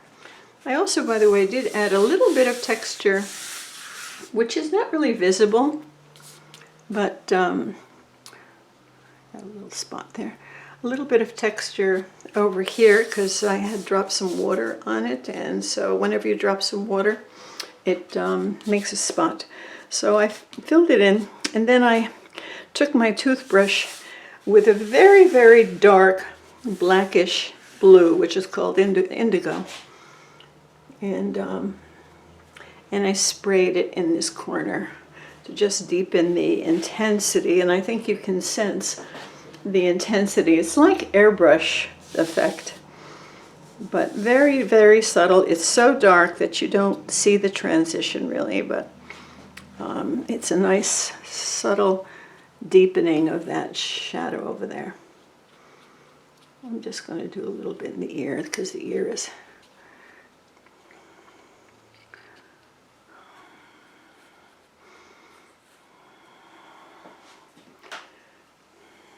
a little bit of violet over here in this crevice, and a little bit here in this shadow and here. I think that's about it without overworking it. I'm going to leave that kind of going off lightly to the side and not put any more detail over there.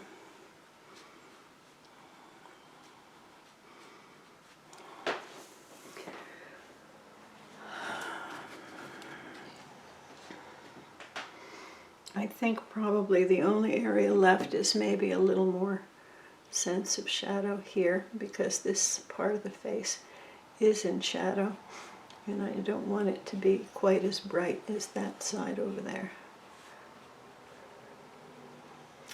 And then it'll be a little more in shadow up in here too.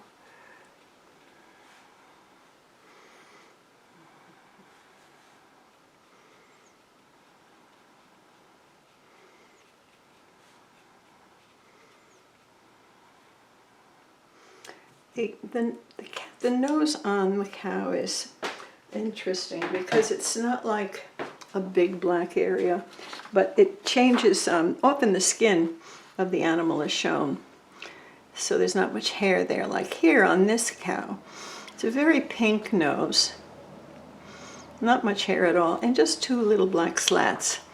Whereas this one, it's mostly hair and shadow. But on the photograph, you would think, oh, that looks like all black muzzle.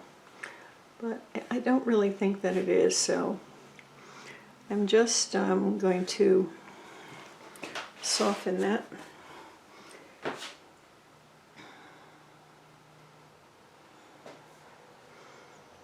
And then darken it in some places. Put a little bit darker over here too. So, and I'm going to put a light wash over that so that when I go in to do the nose, I'm not going to have any sharp edges of white around there to have to fix. But instead I'll carefully try to capture the sense that it's a dark area of skin showing,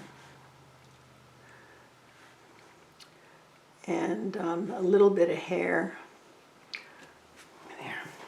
So we'll come in and deal with that later. I'll make it a little darker. Let's see, I think I'll use the Van Dyke brown to make it. No, it's not. That color is a little too bright.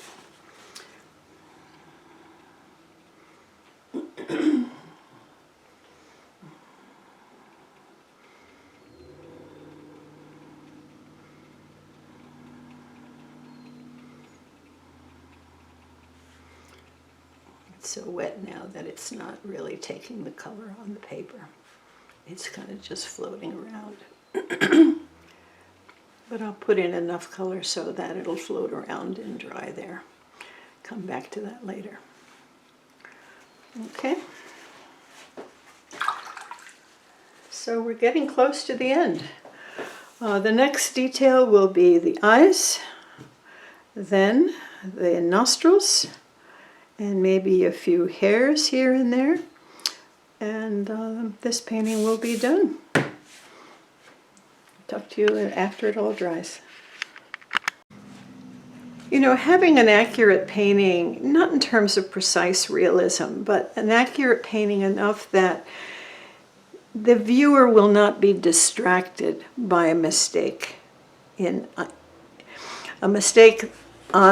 an area that they know something about. So if people with cows saw me make a mistake in the eyes of the cows, that would be a big distraction. So as I look through the photo, I see this bluish cast here. And I thought, well, is that really blue, or is that just reflection of the light coming through? So in the time that we had between the last segment and this one, I went into Google and looked and found that basically cows only have a bluish cast to their eye if they are sick. It's not genetically common for cows to have anything but brown eyes. Then the question is, well, what shape is the pupil? The reason I ask that is that if you go to a wolf, the pupil is round. If you go to a horse, the pupil is rectangular horizontally. If you go to a goat, the pupil is a vertical slit. And on the other hand, if you go to a cat, the pupil is a horizontal, it's a horizontal slit. So it's very important to try to get the pupil to be right and the color of the iris to be right, regardless of how it looks in the photograph. So I'm going to do brown eyes. Here is a close-up photo of an eye of a cow. The pupil is very soft inside and black. The eye is brown. You can see some of the lashes. There's a lot. They have a lot of lashes. In here on this calf, there are lashes you can see on the top. So they're here on the cow, lashes on the top and lashes on the bottom. So since the eye is so important, I want to get that right. So okay, we need a brown. I think I'm just going to go to my burnt umber, which is a nice medium brown. I'm not going to fuss over mixing colors. I'm going to put in an initial color and then probably put in some darker color to shade that. But I'm just going to put in this brown. And I'm not going to worry about that transparency that was happening in the photo of the light coming through and giving it a kind of bluish thing. And also in the photo, depends also on how you print it, how you save it. It's always a little variable. So I'm just going to, for the most part, cover most of this iris with this brown, and I'm leaving a little bit of a reflection up there on the top. And then I'm going to come in and put in some shading. And later, and then I'm going to put in, so there's a little bit of white around the iris, but not a lot. Usually when the animal is showing a lot of white around the eye, it's when they say you can, it's when they're a bit scared and they're looking startled and scared. So we don't want to show a lot of white, just a bit.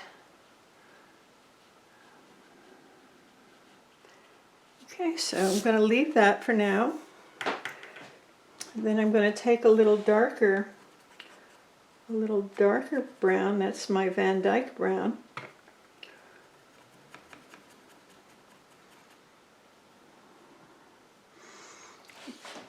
And always there's some shadow in the iris on the shadow side. So I'm going to put some shadow in and just bring in some difference.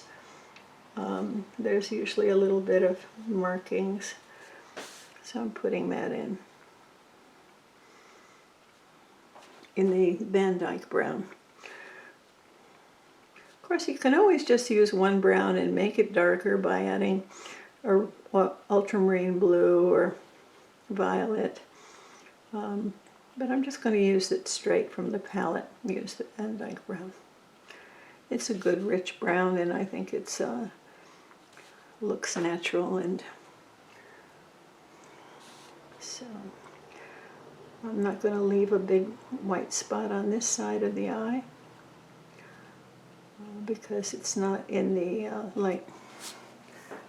Okay. Now sometimes there's a little bit of red in the corner, but I'm not seeing that on the calf, and I don't want to accentuate it, so I'm just going to take a little bit of bluish gray and have a little shading here in the corner of the eye, because it's never, and a little bit lightly, very transparent blue, because it's never bright white unless they're, well, it's never bright white, and when you see the whites of the eye, it's not a great thing. So just soften that. I'm going to let that dry a little bit, and then I'm going to find basically a black on another palette here. I've got an ivory black.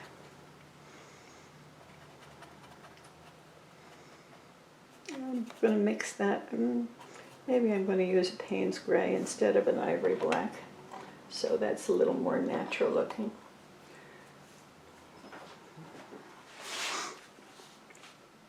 I'm just going to show that very dark center. And leave a little bit of reflection there. And same over here. So even though these are so important, and I do research and pay attention to them, try to get the shape right, they don't take a lot of time to paint. Okay. I'm going to leave that for now, and then I'll come in and put the lid and the shadows. Now, in terms of this area of the, around the muzzle of the cow, if you can call it that, this darker skin that exists here, I'm going to put in some of that shaping. There are also little dots for whiskers that are evident in the photo. I'll put in some of those. I'm going to put in some more. It's just darker skin, and also shadow. A little more shadow in the center part, and not just darker skin. And so again, this is not, even though it's so important a feature, it isn't necessarily as time-consuming to paint as that background was, or the rest of the cow was. I'm just making some kind of varied marks because I don't want it to be a big solid dark blob, because it's so dark that if I make it just too dark and too unnoticeable and contrasting with everything else, the eye will be so drawn to it that it'll take on too much importance, and that way any little error in it too takes on too much importance. So I just want to make it as subtle as I can make it, but be somewhat consistent with the coloring of this calf. Okay, so I'm softly doing that black. It's not anywhere near as dark as the photo.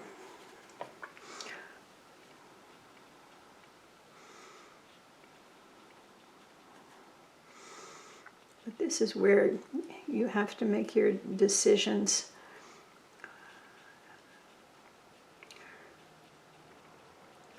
as you go along. And if some parts need to be a little darker, you can always add a little more. So I'm trying to get also the shape of these nostrils.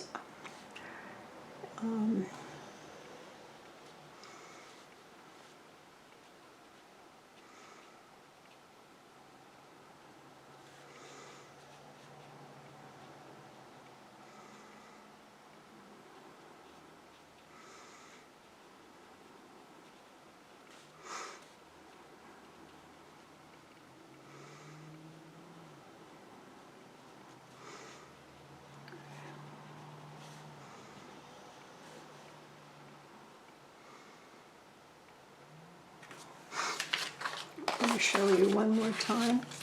See, it's right here, goes up.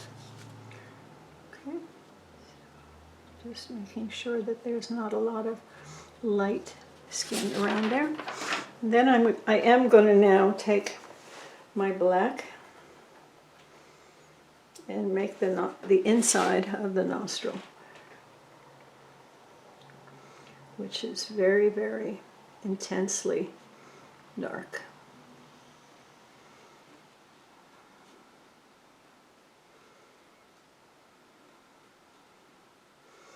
But try not to make it too big. The nostril comes down from the outside and makes a crescent.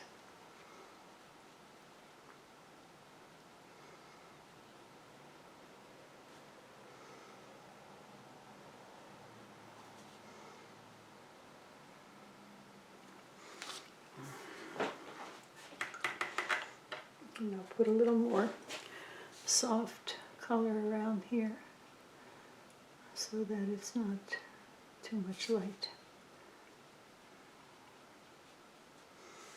But the the nostril bends down, the skin bends down into the nostril, so it does get a little darker over here, so I'll try to just indicate that but not overdo it.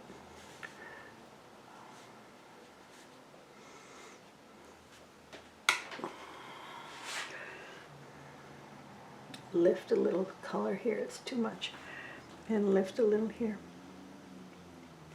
Because it should be subtle. You can't see the difference very well, so you don't want it to be super strong. Oh, must be a delivery truck.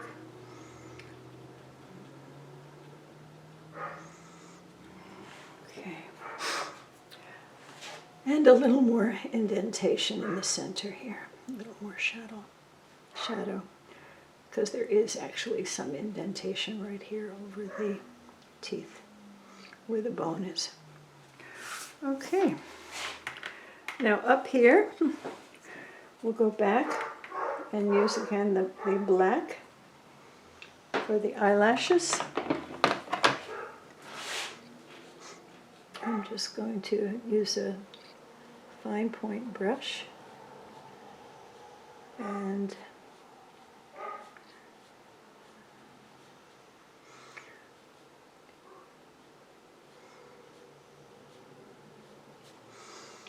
put those in.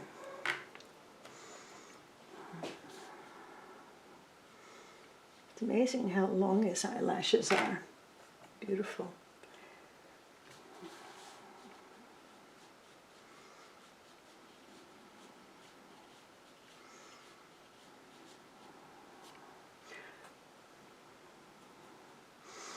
And I'll reinforce the color here of the dark at the base of the lid. And the same thing, the skin is very, very dark and leathery looking right around the eye. Almost like it's got some kind of coating of protection.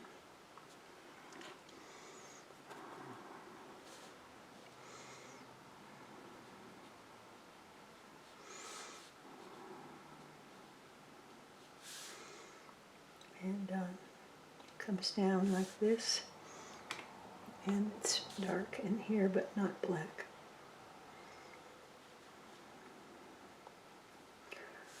Okay.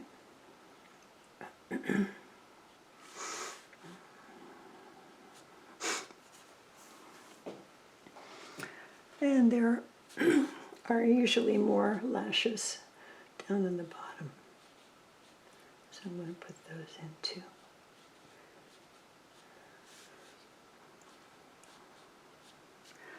Okay, so there we have the eye. Just make this a little more intense in the center, more black. Oh, it's not as black as I would want it. There, there.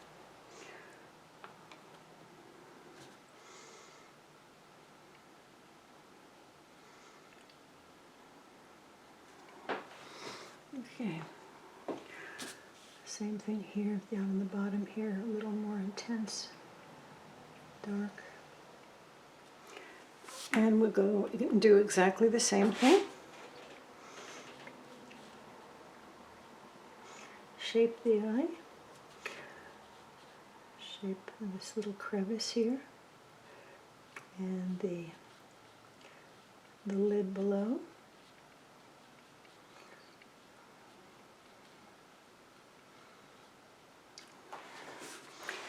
And then you won't see very well these black lashes, but we'll put them in. You'll see them slightly. Sometimes some of these things you see in some light on the painting and not in others. I'm going to make some of these lashes longer. Yeah, okay. And then it's just a little darker above on the eyelid.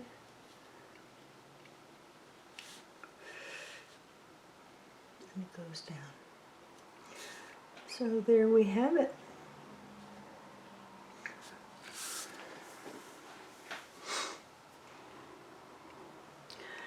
I think this is pretty close to being done, and there's not much more that I need to put on the tutorial. I might put a few very faint white whiskers or hairs. I'll just show you how I would do that, and then I will call this painting done, even though I might tweak with a few more whiskers a little later. So all I will do to show those whiskers is take out a tube of paint and I will take either my rigger or another fine point brush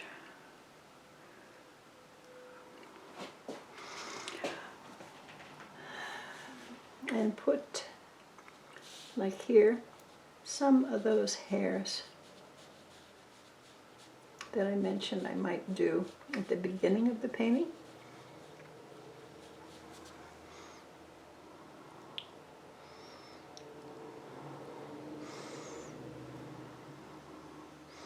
So I'm just taking, I could put some of this, I could put the paint on a plate also, but just to, it's just a little bit dry.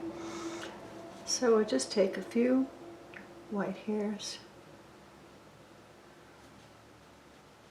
that are showing in the backlight.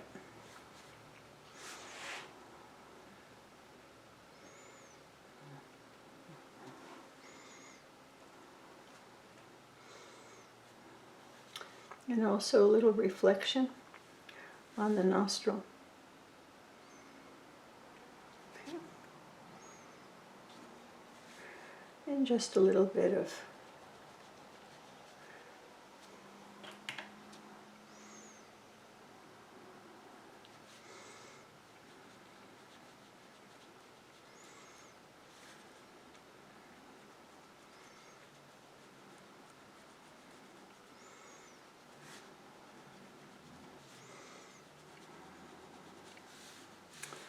and a little bit of reflection in the iris here. Okay.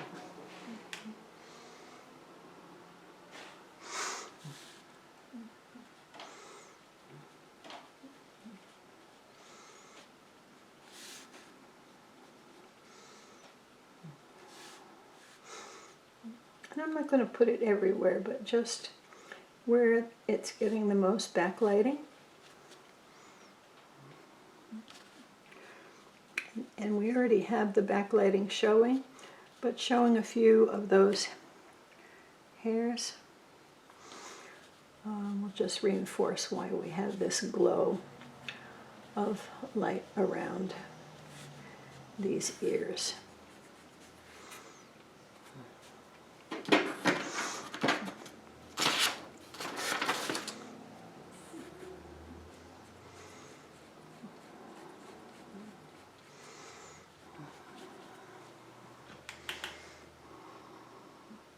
So I'm wetting my brush, and I'm just rubbing it on the wet brush on the rim there and capturing some of that color.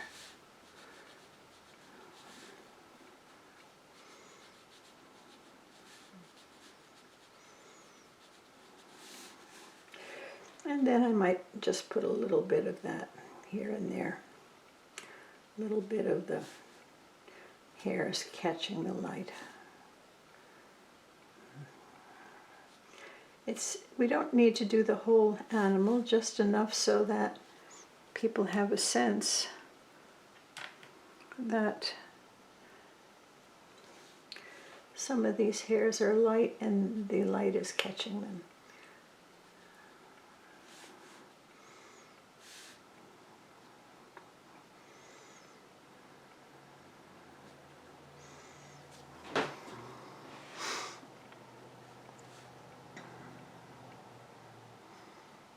And don't forget there are these whisker marks over here. So there are actually some whiskers. And as the calf grows, the whiskers will grow longer. So I'll make some of those a little bit longer. Okay, and this is, as I mentioned, the nostril has some reflection on it.